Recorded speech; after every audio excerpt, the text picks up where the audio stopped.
Hey, what's up, my new Standard Nation? It's TJ with Strategic Real Estate Experts. Today, we're going to talk about what actually goes into the offer to purchase.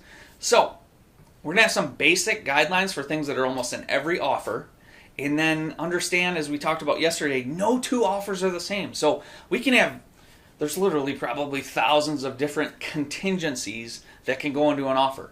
So, a contingency is something that's contingent upon something happening for you to buy the house or for the seller to sell the house. For example, most offers have a financing contingency. So what that means is the buyer has to be able to obtain financing to purchase it. So if they're able to obtain it, they buy it. If they're not, they get out of it and they get their earnest money back. So typical things that go in an offer. One, we obviously have who the buyer is, and we're going to have the property address.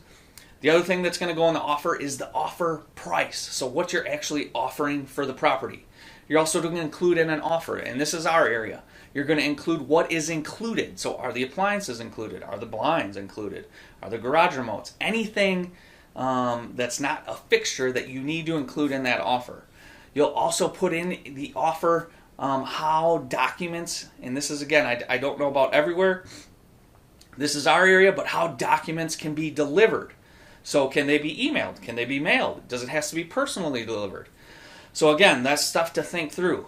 Also, what's going to go on the offer is when the closing is going to happen.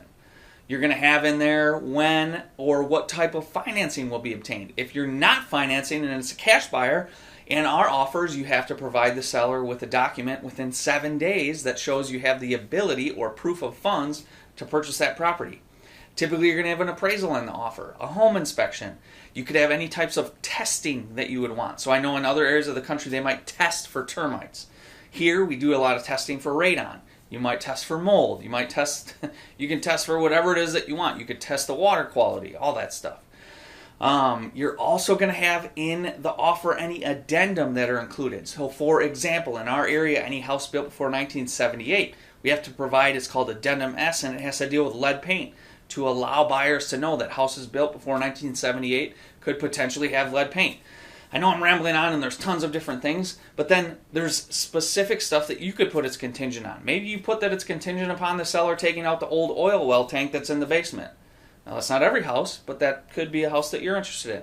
You could put that maybe the seller has 28 old tires behind the barn. Make sure you put in there that the seller's going to dispose of those tires. Otherwise they're going to be left with you probably.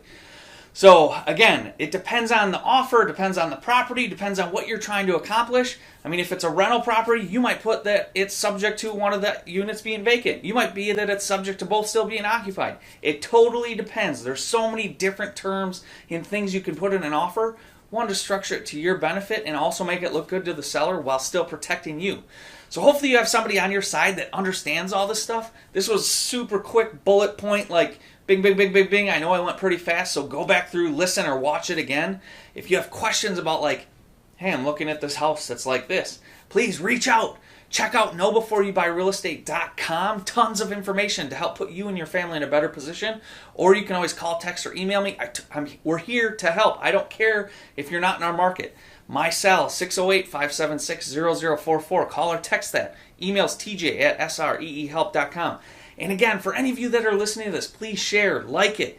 We need to get it out and in front of more people. I know kind of some of our views and listens kind of went down as we went over all this financial stuff. The last few weeks, we actually have been doing it for a while, just answering financial questions on our podcasts and videos. But people need to know this stuff. If you don't educate yourself or you don't help educate the people that just kind of go in with blinders on, it doesn't happen all the time, but I've seen people just get blindsided with fees or expenses and stuff like that. I want to change the standard in this industry, but I need your help. I need you to help share this stuff. I need you to tell people, look, reach out to them. We will help put you and your family in a better position possible. Check out KnowBeforeYouBuyRealEstate.com, and don't forget to raise your standard.